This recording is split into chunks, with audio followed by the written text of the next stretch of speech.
Hello, and welcome to the Greenbrier Companies third quarter of fiscal 2022 earnings conference call. Following today's presentation, we will conduct a question-and-answer session. Each analyst should limit themselves to only 2 questions. Until that time, all lines will be in a listen-only mode. At the request of Greenbrier Companies, this conference call is being recorded for instant replay purposes. At this time, I would like to turn the conference over to Mr. Justin Roberts, Vice President of Corporate Finance. Mr. Roberts, you may begin. Thank you, Sarah. Good morning, everyone, and welcome to our conference call. Today, I am joined by Bill Furman, Greenbrier's Executive Chairman, Lorie Tekorius, CEO and President, Brian Comstock, Executive Vice President and Chief Commercial and Leasing Officer, and Adrian Downs, Senior Vice President and CFO. Following our update on Greenbrier's performance and our outlook for fiscal 2022, we will open up the call for questions.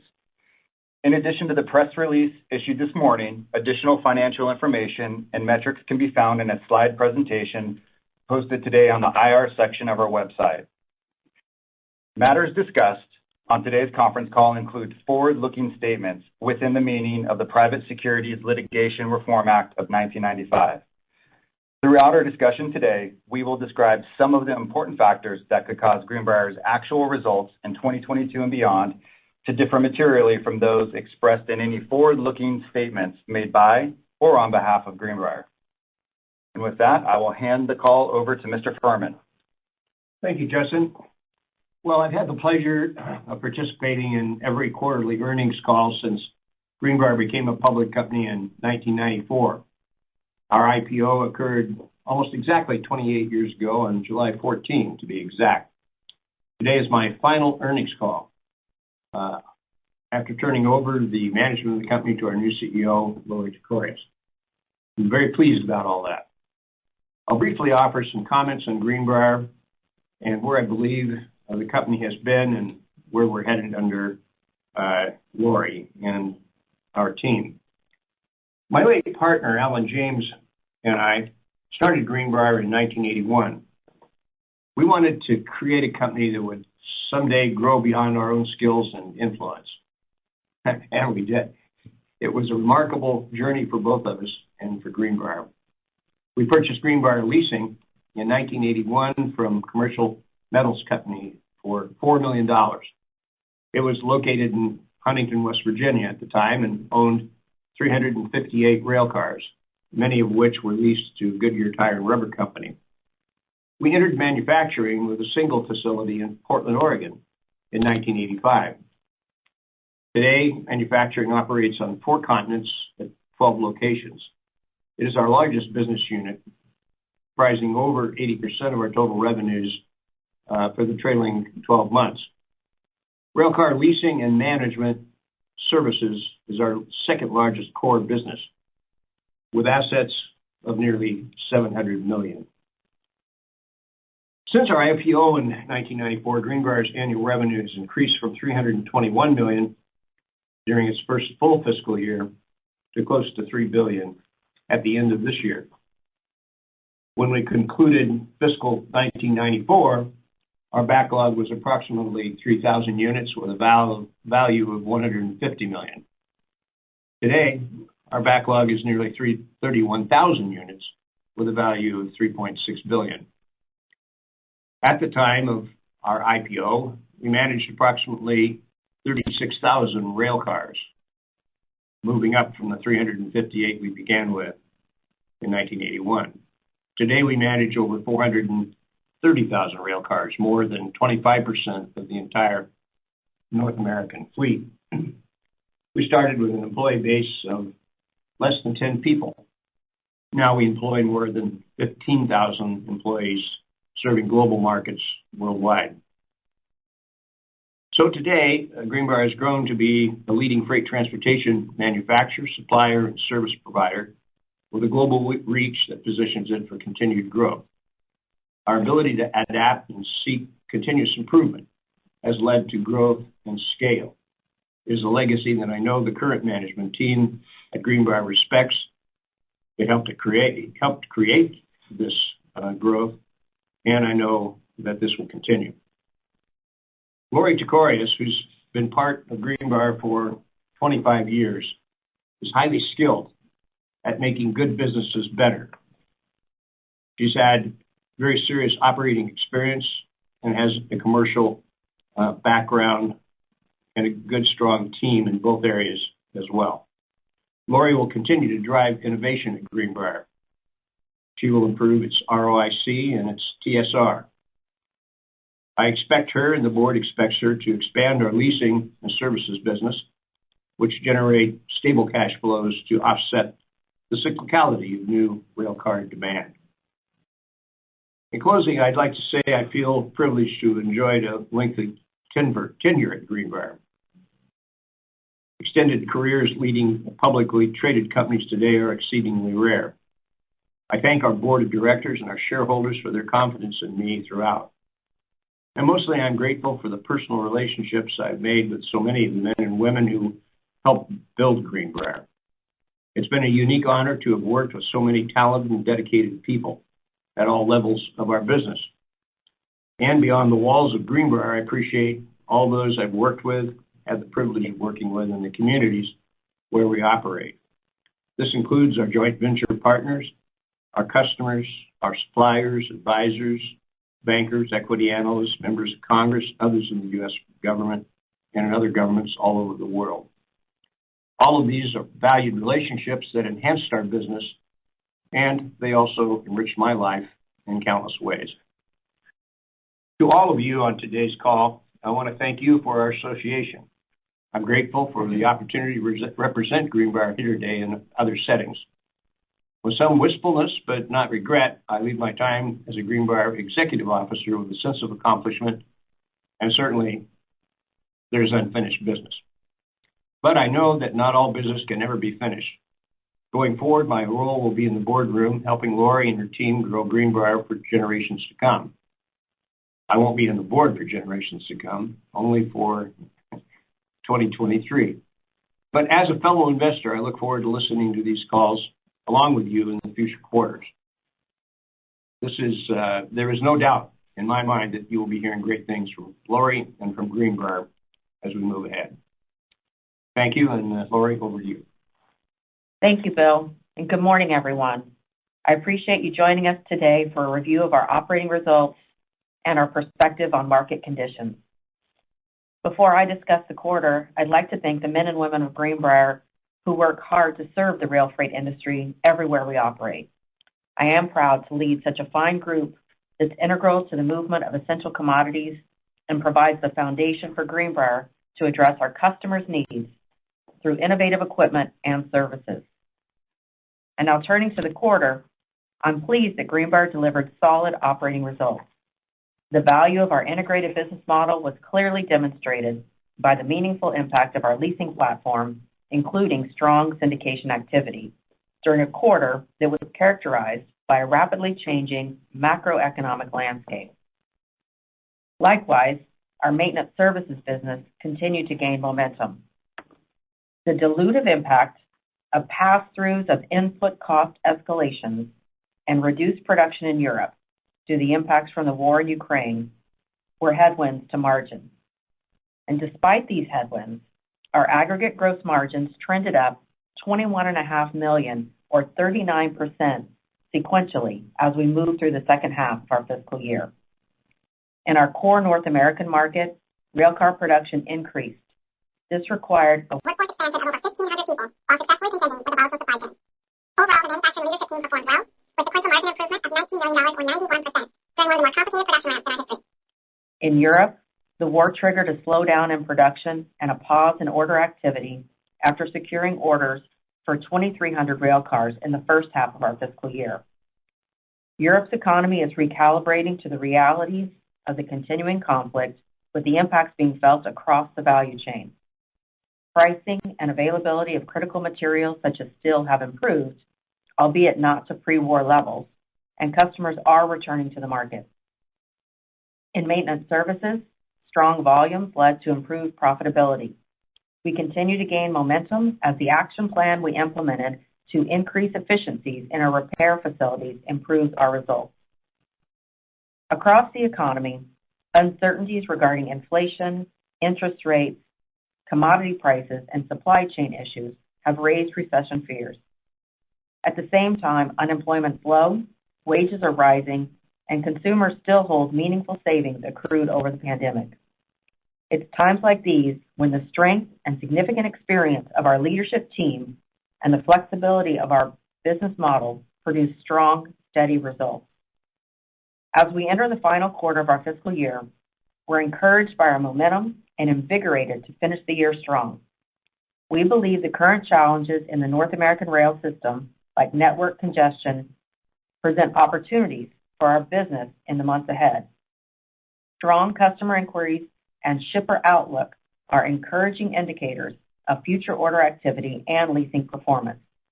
Our backlog is diversified amongst a variety of railcar types and extends well into calendar 2023. And finally, I'm confident in our team's ability to execute in any type of market conditions. And with that, I'll turn it over to Brian to discuss railcar demand environment and our leasing activity. Thanks, Lori, and good morning, everyone. In Q3, Greenbrier secured new railcar orders of 5,000 units, valued at $670 million. With deliveries of 5,200 units in the quarter, our book-to-bill ratio was nearly 1. We maintain our market-leading position in North America. At the end of calendar Q1, orders for Greenbrier comprised 48% of the total North American industry backlog. Our diversified backlog currently stands at nearly 31,000 units with a total value of $3.6 billion. Customer inquiries remain high, and we see ongoing industry investment from all categories of customers. According to FTR Associates, new railcar deliveries are expected to be 42,000 and 53,000 units in 2022 and 2023, respectively. Total railcars in storage are approximately 286,000 units, levels last seen in 2018. Scrap cars are expected to exceed new railcar deliveries for the third consecutive year, causing the North American fleet to shrink. The combination of a shrinking fleet and decreased railcars in storage increases railcar utilization and adds pressure on fleet availability in North America. As a reminder, our new railcar backlog does not include 3,100 units valued at more than $220 million that are part of Greenbrier's Railcar Refurbishment Program. Our refurbishment program is an important part of ensuring rail remains the most environmentally friendly mode of surface transport. Importantly, we continue to operate in a strong North American leasing market for new originations and lease renewals. This validates the significant expansion of our lease fleet over the last 18 months. Our leasing team continues to perform ahead of expectations as we scale this business with an owned fleet totaling 11,800 railcars at the end of the quarter. Lease pricing on renewals has increased into the double digits in fiscal 2022, while fleet utilization remains strong at 98%. We are very focused on protecting our economics through our lease agreements by hedging our debt balances to factor for inflation and rising interest rates. During the quarter, we fixed our remaining leasing term debt to its maturity date of August 2027. Syndication activity in Q3 totaled 800 units, maintaining our strong activity this year with our partners. As a reminder, syndication revenue is the additional revenue in excess of what is derived from a new railcar sale that is created from the sale of a new railcar with a lease attached. Beginning in Q1 of fiscal 2022, we sought to demonstrate our enhanced leasing strategy in our financial reporting by moving syndication revenue from manufacturing to our leasing segment. This aligns revenue dollars with the syndication activities performed by our capital markets group who work in leasing. This change also reflects our commitment to monitor overall margin dollars and percentages by segment. Growth of Greenbrier's consolidated margin is, of course, our end goal. Greenbrier's management team is experienced and our business model is flexible. We are energized and optimistic about our ability to serve our customers and perform well in our markets. This leaves us well positioned to successfully navigate these next two stages of recovery from the pandemic and the prevailing forces at work in the economy at any particular time. Adrian will now speak to the highlights in the third quarter. Thank you, Brian, and good morning, everyone. Today, I will discuss highlights from our third quarter. I'd like to remind our listeners today that quarterly financial information is available in the press release and supplemental slides on our website. I will provide additional color at the close of my remarks as we are refining fiscal year 2022 guidance today. Items of note in the third quarter include aggregate gross margins of 9.6%, reflect higher deliveries and improved operating efficiencies in manufacturing and maintenance services. Headwinds in Europe as a result of the war in Ukraine and pass-through of input cost escalations partially offset the improved efficiencies by approximately 200 basis points. As a reminder, the pass-through of input cost escalations increase our revenues, safeguard our gross margin dollars, but are dilutive to gross margin percent. Selling and administrative expense of about $57 million is higher sequentially, reflecting increased employee-related costs, consulting, and travel expense from increased business activity. Interest expense of about $15 million is a result of higher borrowings and increases in interest rates on our floating rate revolving facilities. In the quarter, we also recognized $1.1 million of gross costs specifically related to COVID-19 employee and facility safety. This is approximately 47% lower than Q2, in line with the reduced impact from COVID. Greenbrier's liquidity of $535 million at the end of Q3 consisted of cash of $450 million and available borrowings of $85 million. The sequential reduction reflects increased working capital, an increase in leased rail cars held for syndication, and reduced borrowing capacity resulting from the sale of legacy lease fleet assets in Q2. In Q4, we expect liquidity will grow due to higher levels of cash from improved operating results, stabilization of working capital, and increased borrowing capacity resulting from more rail cars placed in our balance sheet during Q3. Our debt's weighted average maturity is about 5 years, with an average interest rate below 4%. Because of the strength of our balance sheet, we are confident in our ability to navigate the volatility of the current market. As highlighted in prior quarters, we expect to receive a large portion of our $106 million tax receivable in fiscal Q4. However, this could occur later due to processing delays at the IRS. This refund is in addition to Greenbrier's available cash and borrowing capacity.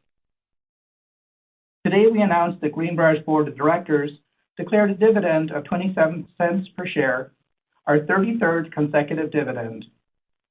Based on Friday's closing price, our annual dividend represents a dividend yield of approximately 3.3%. Since reinstating the dividend in 2014, Greenbrier has returned over $385 million of capital to shareholders through dividends and share repurchases. Based on current business trends and production schedules, we're adjusting Greenbrier's fiscal year 2022 outlook to reflect the following. We are increasing the low end of our deliveries guidance. Our updated fiscal year 2022 deliveries guidance is 18,500 to 19,500 units, which includes approximately 1,500 units from Greenbrier Maxion in Brazil. As a reminder, in fiscal 2022, approximately 1,700 units are expected to be built and capitalized into our lease fleet. This is an increase of about 300 units from our prior guidance and is reflected in the modestly higher leasing capital expenditure guidance for the year. These units are not reflected in the delivery guidance provided. As a reminder, we consider a rail car delivered when it leaves Greenbrier's balance sheet and is owned by an external third party. Selling and administrative expenses are expected to be approximately $210 million to $215 million for the year. Gross capital expenditures of approximately $310 million in leasing and management services $50 million in manufacturing, and $10 million in maintenance services. Net of proceeds from equipment sales of $155 million, leasing CapEx is expected to be $155 million. Gross margin percent is expected to increase sequentially in Q4, with margins expected to be between low double digits and low teens. Before we head into the Q&A portion of the call, I would like to reiterate a few of the key takeaways. Greenbrier is supported by a robust backlog, which provides strong earnings visibility. Anchored by an agile and experienced management team, Greenbrier will continue to successfully navigate the challenges we have faced during our fiscal year. Our liquidity and balance sheet strength protects our business during volatile times and positions us to be opportunistic when the right opportunities present themselves.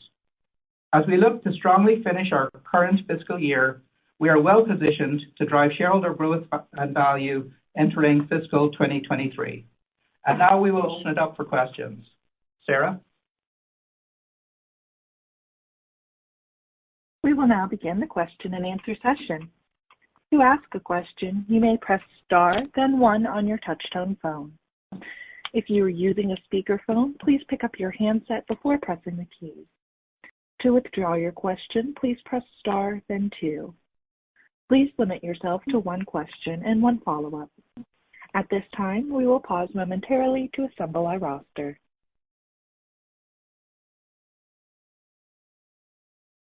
Our first question comes from Justin Long with Stephens. Please go ahead. Thanks. Good morning. And Bill, since this is the last call, just wanted to say congratulations again on a great run.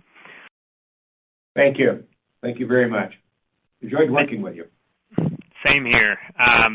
Adrian, maybe to just follow up on the comment you made about fourth quarter gross margins on a consolidated basis being in that low double-digit to low teens range. Can you provide a little bit more color on the manufacturing gross margins that you're assuming in the fourth quarter within that guidance, and maybe speak to the difference you're seeing in North American gross margins versus European gross margins right now, given some of the disruptions you referenced? Yeah, as you might imagine, the North American gross margins are quite a bit higher than Europe, and that would continue into Q4.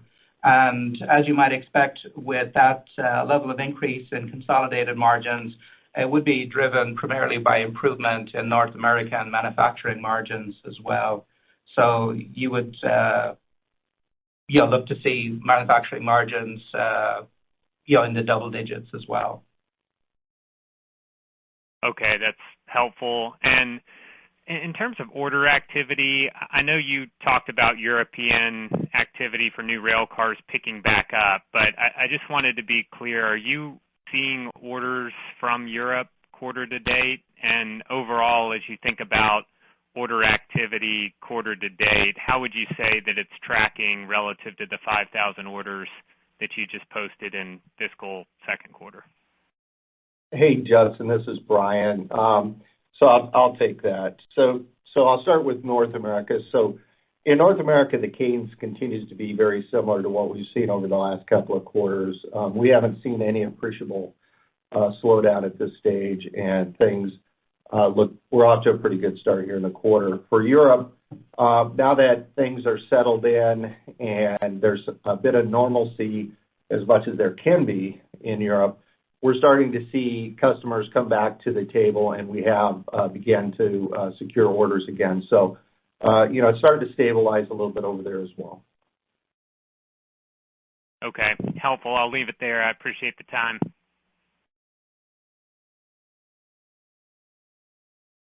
Our next question comes from Matt Elco with Cowen. Please go ahead. Good morning. Thank you. And I want to reiterate congratulations and to Bill on the accomplishments over the last few decades here. Great working with you all this time. Staying on the Europe front, did you guys mention how many deliveries you had in Europe in the quarter and how many deliveries in the fourth quarter?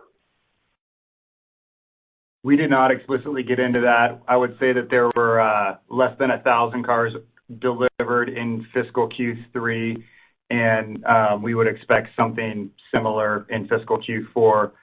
This is a pretty significant step down from where we were at pre-war from a expectations perspective.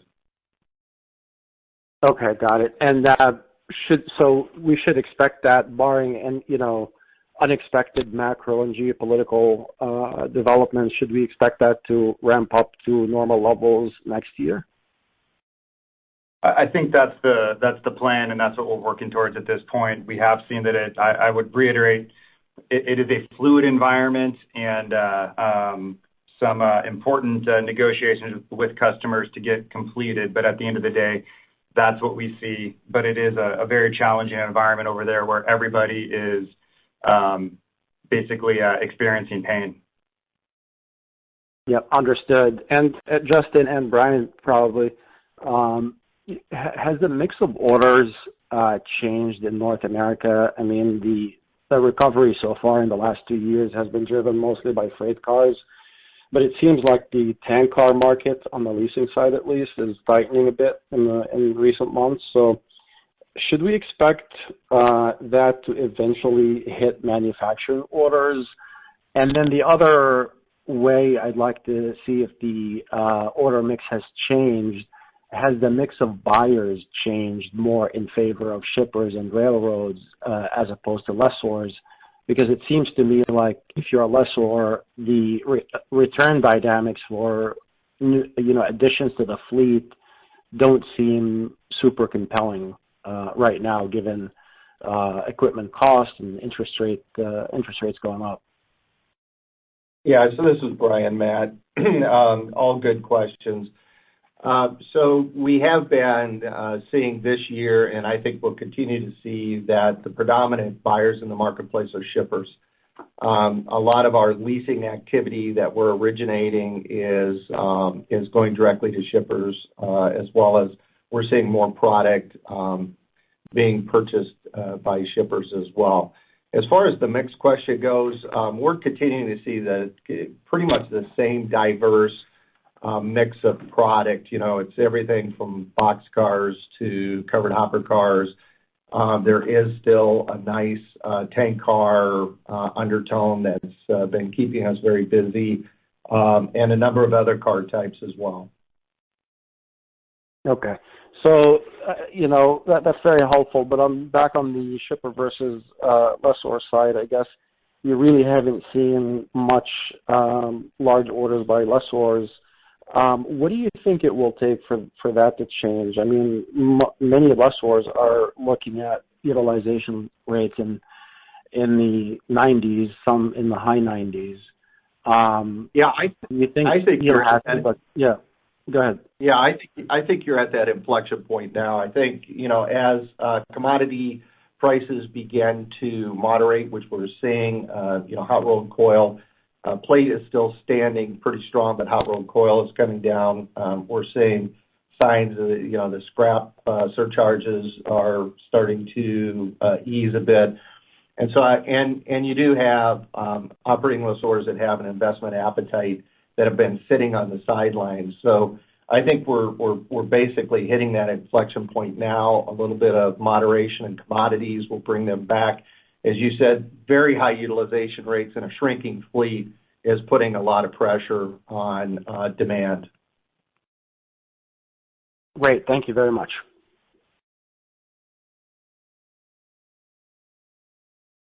Our next question comes from Allison Polini with Wells Fargo. Please go ahead. Hi, good morning. And Bill, congrats myself to you. You certainly left Greenbrier in good hands with Lori and team there, so best of luck. I just want to go back. I think, Lori, it was your comment on rail congestion. Certainly it's been a benefit to cars, and one of the concerns out there is as congestion starts to ease, maybe that starts to loosen the supply network up a little bit. Just any thoughts on how you're viewing that? Is there a strong enough underlying demand to continue sort of this path on new car interest here? The short answer is yes, I do think so. I think as the congestion eases, that's going to allow a lot of folks to really put their focus back on shipping commodities via the rail, where maybe they've pulled back a little bit during this supply chain difficulty and with some of the congestion. You know, rail transportation is the most efficient. It's got the lowest carbon footprint, so there's a lot of desire to move more product via the rail. The railroads themselves just need to sort through this congestion issue, which, you know, I think we're all reading in the papers that it's impacting all of us, right? It has to do with labor shortages, the timing of things. It just takes a little bit to get this all worked out. I do know that the railroads are very focused on figuring out how they can sort through this. So all that being said, I think there will be continuing demand, may not be kind of going to some of the high driving up peaks and dropping back down. And congestion is one of those things that, as we all know, it cuts two ways, right?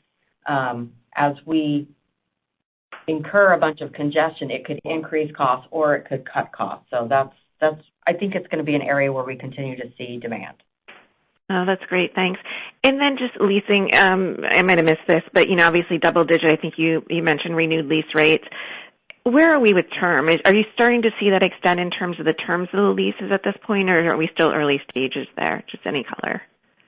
No, it's a good question, Allison. This is Brian. We've seen now for the past few quarters really extended terms on a lot of these transactions, and quite frankly, we're pushing extended terms given where interest rates and things are. So, yeah, I would say that terms, quite frankly, are much more extended than they've been in quite some time. Great. Thank you.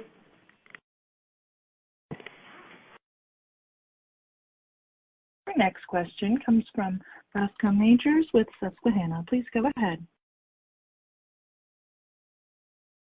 So going back to the customer questions from earlier, can you talk a little bit about the syndication channel, you know, how your core customers there are faring and what their response has been to an environment of higher asset prices and higher interest rates? Yeah, you know, the syndication channel, first off, has been very liquid, and we continue to have great partners working in that aspect. As it relates to higher equipment costs and interest rates, at the end of the day, you know, we always have to have those conversations. But, you know, the people that we transact with are, you know, they understand what's going on. They understand what's happening in the interest rate world. They see it on their mortgages. They see it in their everyday world. And so they can translate that into the additional costs expected. We have not seen any failure to get or to pass through any of those costs to this point. And if I could just add one thing, I mean, with the rise in interest rates, the rise in asset prices, there's also a rise in lease rates. And so our syndication partners are generating stronger lease returns as well. Yep. And it's also bringing up the value of existing fleets, right? So we're very focused around right now of what's being produced right now. But as some of these partners have larger fleets, they're seeing, as renewals come up, we're also seeing that benefit in the renewals of some of their existing fleets. You know, to that point, you know, you have historically, at least in recent years, shown some level of seasonality with the syndication cadence, and it's typically been a bit heavier in the fourth quarter. It's hard to tease that specifically out of the guidance the way it's said, but are you seeing that? Is there anything that would keep that typical, or at least recently typical 3Q to 4Q bridge of higher deliveries a little more muted this time? Just trying to dig through that. Thank you. Sure. And I think that, you know, it's a matter of seasoning some of the assets that are on our balance sheet. It's also a matter of when those cars are being built in our manufacturing facilities. As we mentioned earlier, we have been ramping up production. So from a sequential basis, you may see a little bit more, but that's not because we're just holding it for the fourth quarter or something like that. It's just related to our levels of production and the timing of when some of our partners would like to take those assets. Thank you for that. As we look into next year, obviously there's not a lot of incentive to get super precise given the uncertainties globally and a lot of different regions and businesses that you operate in. But as we think about the run rates into 2023, can you give us a little color on a few things you have visibility into, whether it's the backlog that's scheduled for fiscal 23 delivery, SG&A, reversals in some of the working capital build, just anything we can think about to kind of bookend the range of outcomes in our models would be really helpful. Thank you. Sure. I'll give a little bit of color there. As I think everyone has mentioned in their prepared remarks, we do feel very comforted by the large backlog that we have. It allows us to have production schedules that go out well into calendar 2023 to give us an idea of how we'll be able to build. We are being mindful to not, again, have a large run up and then be having to pull back on our workforce. Having a steady workforce, having steady production is one of those things that helps us to drive more efficiency through the manufacturing process. When it comes to SG&A and even some of the manufacturing, as well as our other businesses, we all know that, inflation is here. We're having those impacts, particularly within our workforces. We're very mindful of making certain that we are paying attention to retaining the talent that we have. That will require some additional employee-related cost. Interest rates have gone up. I think the team has done a great job of locking in with hedging at lower rates than what you might see in today's market, but they're definitely higher than what we've had historically. So I think overall, as I think about our fiscal 2023, I should say, well, we're not going to be giving explicit guidance. We do see kind of, maybe what might be a little bit of a nice, sweet, steady ramp up and staying at some sort of a steady basis, which would be, I think, something the entire manufacturing group would enjoy across our industry. So it sounds like, I'm sorry, go ahead. You mentioned working capital as well. So, working capital tends to lead into the higher production rates. So as we finish our ramp up, we should see some efficiencies in our working capital. And as we see some commodity prices moderating or declining, again, we would expect that to be favorable to our working capital and, drive cash as that reduces next year. So a lot of uncertainty there, obviously, but, I think with what we see today, we would expect to see some improvements there. Thanks for catching that. Thank you all. Our next question comes from Ken Hoexter with Bank of America. Please go ahead. Great. Good morning. And Bill, I'll echo the congrats on forming a great company and the job you've done. And it must have been a great stay at the Greenbrier Hotel to have the name stick all these years. Maybe I'll go. I don't know if it's Lori or Adrian, but on the margins impacted by 200 basis points you mentioned on supply chain and gross margin pressure.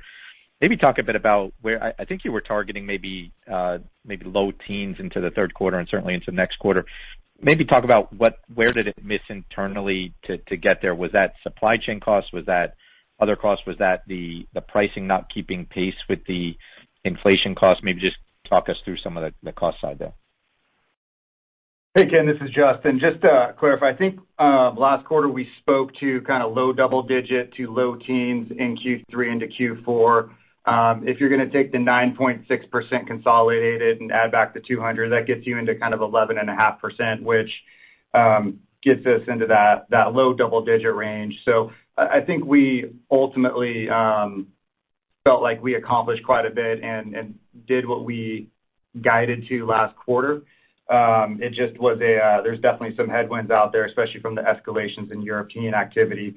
And fortunately, we do see that there's enough upside and efficiencies that we're gaining in North American manufacturing that we'll see further improvement in Q4 and going forward. Okay. And then on the, it sounds like the least fleet climbed a little bit on the balance sheet versus the total build. You lifted the bottom end of your build range, you kept the top end. So it looks like you've kept more on the balance sheet despite what's going on in Europe. So if we've got a book to build that fell down to 1.0, lease utilization falling, maybe just give your view on, it sounds like Lori talked a lot about the congestion at the railroads and obviously increased demand. What is your feeling on the state of the market now? I would say our feeling on the state of the market is cautiously optimistic. And we are seeing a lot of things that when you get deeper beyond just the headlines that you see, we see demand by a number of shippers to add equipment to the rails to be able to ship more products via the rails. We are seeing, that sort of steady, encouraging improvement. And on lease fleet utilization, I don't think we had a drop-off. I think we stayed steady at 98% utilization. And I think that is just another indicator that the market is using all the equipment that they can that's out there. And once there's a bit better fluidity on the rails, you're likely going to see more equipment being brought in. The other thing that goes on is you've got some equipment that's probably aged out, is inefficient, and so as it's possible, that'll probably continue to get scrapped and moved into more efficient rail equipment. That's one of the things that we enjoy working with a lot of our customer partners on is innovation on designs of rail cars that are improved technology.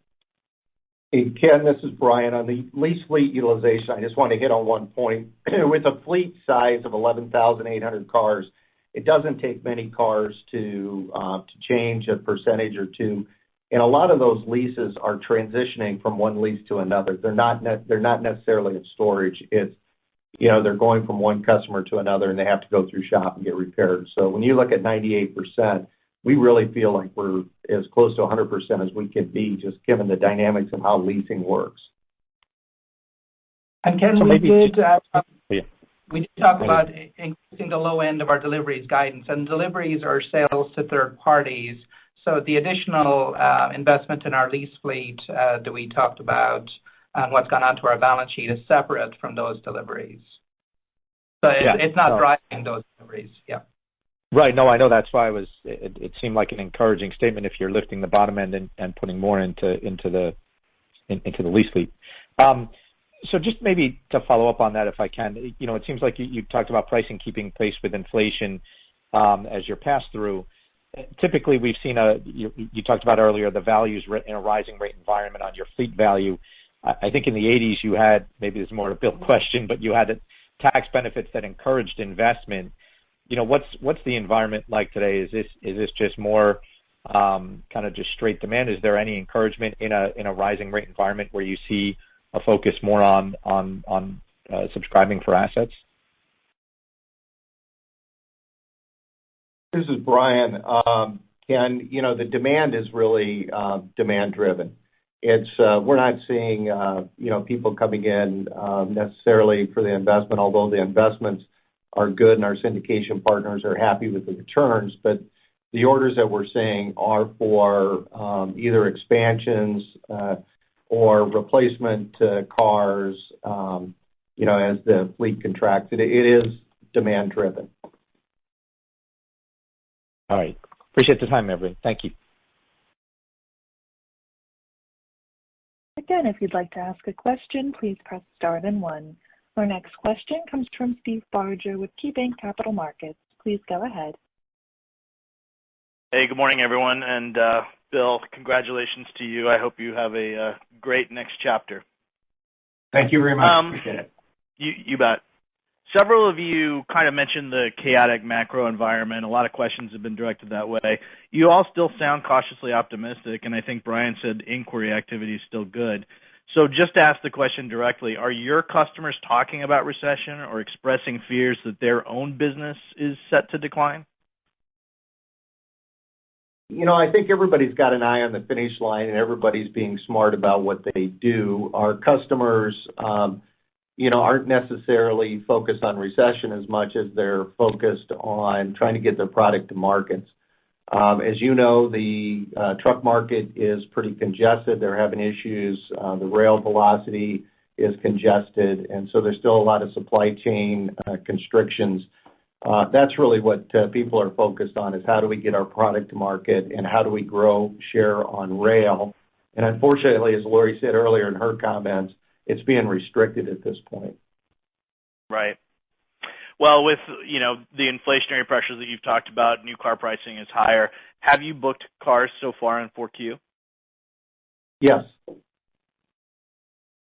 Great. And Adrian or Justin, going back to the margin conversation, or maybe more importantly, gross profit per car, I hear you on feeling like you accomplished a lot this quarter given the challenges, but I think it's fair to say that year-to-date manufacturing results have been falling short of how we and probably you were thinking about it at the start of the year. Can you just be more specific on what drives that improvement going forward? Yeah, I think I'll start, and then Adrian can correct me where I'm wrong or fill in any gaps. I think a big piece is, well, one, I would say, yeah, it's been a challenging year, and I think more challenging than when we started 6 months ago or even, probably closer to 10 months ago. A production ramp of this size and magnitude is challenging in and of itself, but then when you layer in the challenges of the supply chain and Delta and Omicron variants in the first 6 months of the year, it really created a very, very chaotic, challenging environment. Now, what we see going forward and what we've started to experience in Q3 is the actual efficiencies start to manifest as you're increasing your production, you're absorbing more overhead, and you're reaching those stabilized production rates that allows more profit to fall through to the margin and therefore bottom line. I mean, we're seeing that manifesting, and then especially down in Mexico, where much of the ramp is occurring, you see substantial improvements each quarter sequentially and into the fourth quarter. Well, we see it. You don't necessarily see those specific facilities, but you will see that flow through on the margin line. Got it. And I know that orders have been kind of lower volume, higher mix, which has its own challenges as well. Are those line changeover issues more behind you as well? And I think that pricing was supposed to get better. Is that starting to flow through? Before Brian jumps in, I would say, yeah. I mean, I think as we looked at this fiscal year earlier on, we expected, as Justin said, some of the ramping to occur a little bit sooner than what had actually occurred because of things like supply chain, COVID, and the impact on bringing back a workforce. I think our manufacturing team has done an amazing job of bringing back that workforce. It just took us a little bit longer to get that traction. Yeah, no, I agree, Lori. You nailed it. We're just, we're a little bit behind in the ramp-ups, but the ramp-ups are nearly behind us. Pricing continues to improve, and the outlook looks good. Yeah, and I think the crazy thing is, we're pleased that in our contracts we do have the pass-throughs of cost escalations, which does, I think, as Adrian said, try to be very clear about this, which it drives an increase in revenue, but is a headwind to margin percentage because our focus is on margin percentage, it's also focused on margin dollars. So we're keeping those margin dollars neutral, but math just creates a headwind to margin percentage. No, I understand that. But you look at the revenue per car this quarter and the gross profit per car, and you're still kind of trailing where, historically you have been. Fair enough. And I think Europe was a big piece of that as well, when you look at those manufacturing margins. Understood. Thanks.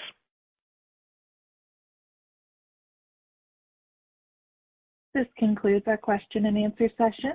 I would like to turn the call back over to Mr. Justin Roberts for any closing remarks.